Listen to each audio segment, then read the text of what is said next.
Hello, and welcome to today's math lesson.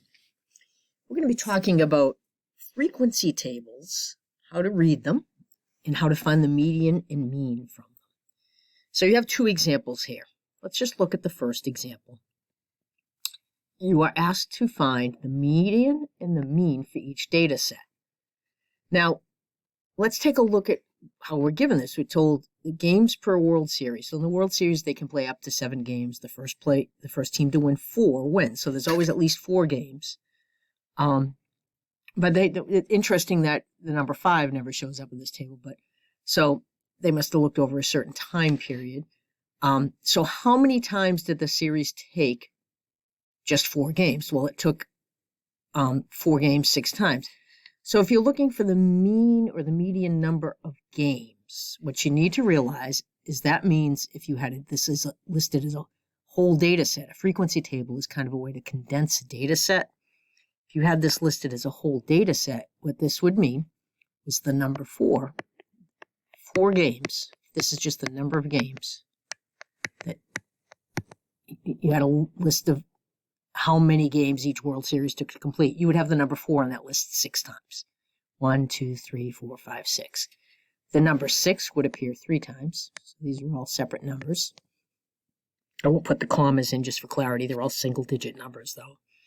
And then the rest of the data set says 6 times. It took 7. So 1, 2, 3, 4, 5, 6. So this is my data set. In a frequency table, and I have other videos that show you how to get this frequency table from that, you would count how many times does the number 4 occur. You put the number 4 there, and then 6 is the number of times it occurs. If you want to find the mean for this, you would have to add this whole data set. A little easier than adding it, though, would be to take the number of games times how often they happened, plus the number of games times how often that happened, plus the other 7 games times the fact that happened 6.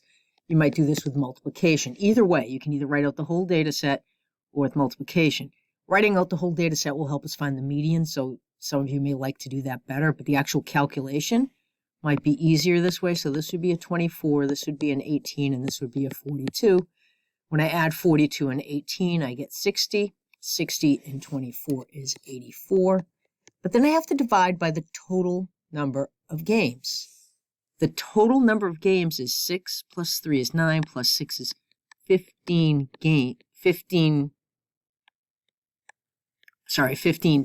15 World Series, not 15 games, 15 series. But I could count here 1, 2, 3, 4, 5, 6, 7, 8, 9, 10, 11, 12, 13, 14, 15 and get the same thing. But I could just add up the total of the frequencies. Gives you the total number of data points. So when I do 84 divided by 50, I will get my mean, and that is 5.6. So the mean is 5.6. What about the median? Well, the median is the number in the middle. So I've listed these out in order from decreasing to increasing. That's helpful for doing the median. There are 15 games. 15 divided by 2 would be 7.5. Because 14 times 2 is 7. So this 7, 1, 2, 3, 4, 5, 6, 7. And then when I get to that 8th, so when you divide the number of data points by 2, you either get an integer or you get something 0.5. I got 7.5, which means the 8th data point is my median. If I had gotten 7, I would have had to take the average of the 7th and 8th data point if they were an even number. But if I count here, there's 1, 2, 3, 4, 5, 6, 7 data points to the left of my median. 1, 2, 3, 4, 5, 6, 7 data points to the right. So the median is 6. So take a look at that. And now we have another set of data given to us below. And I would like you to try that problem. See if you can find the mean and the median for this data set. So I'm going to suggest you stop the video and then write it out on a piece of paper. If you get stuck, start the video. I will do it in the same order. I'll do it. I'll find the mean, then I'll find the median.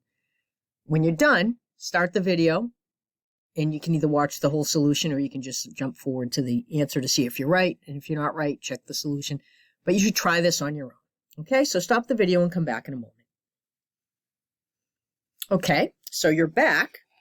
So I'll do this one out just in case you didn't get the answer I arrived at and you wonder why. So number of goals, 2, happens once. The number of goals, 3 goals, happens twice. This is kind of the longhand way to do it. 5 goals happens 5 times. So I write 5 times. 6 goals happens twice, so I write the number 6 twice. 7 goals happens twice. 10 goals happens twice. And 11 goals happens once. So, okay, hopefully you don't see that. So I want to know the number of data points. I can count them, or I can add 1 and 2 is 3, and 5 is 8, and 2 is 10, 12, 14. There's 15 data points. So once again, if I count, I get 1, 2, 3, 4, 5, 6, 7, 8, 9, 10, 11, 12, 13, 14, 15. Adding and also counting is a good way to make sure I got every data point listed out. Now, I want to find the mean. So I'm going to take 2 plus 3 is 5, plus 3 is 8. Or I could do 1 times 2, plus 3 times 2, plus 5 times 5. I'm just going to go through here. 2 and 3 is 5, and 3 is 8, and 5 is 13, and 5 is 18, and 5 is 23, and 5 is 28, and 5 is 33, and 6 is 39, and 6 is 45, and 7 is 52, and 7 is 59, 69, 79, 90. So I get when I add them all up, I get 90. And there were 15 data points. 90 divided by 15 is 6. That's the mean. Now to do the median, if I do have them all listed out, it's convenient, but I could also do that from the frequency table. We'll talk about that for a minute. So I had 15 data points. So once again, 7.5 is half of 15. So the 8th data point will be my median. 1, 2, 3, 4, 5, 6, 7, 8. It will be this 5. And that leaves 7 on either side. Yep, so the median is 5. I could also, once I decide the 8th data point, I do 15 divided by 2 and get 7.5. I round up to 8. I could also find the 8th data point by counting these. I have 1, 2, 3, 5. Okay, the 8th data point is in this part of the frequency table. This part of the frequency table represents 5 goals, so it must be a 5. I think most students like to write it out, but you could see how if you had a really large frequency table with like 50 items, you might not write out all of the items. You might find the mean by doing the number of goals times the frequency plus the number of goals times the frequency, and you would add up this to get the number of items. When you add up the frequencies, like how many times each number occurred, you get the total amount of numbers. Okay, I hope you found this helpful, and you should be able to go off and do your homework. Email me if you have any questions.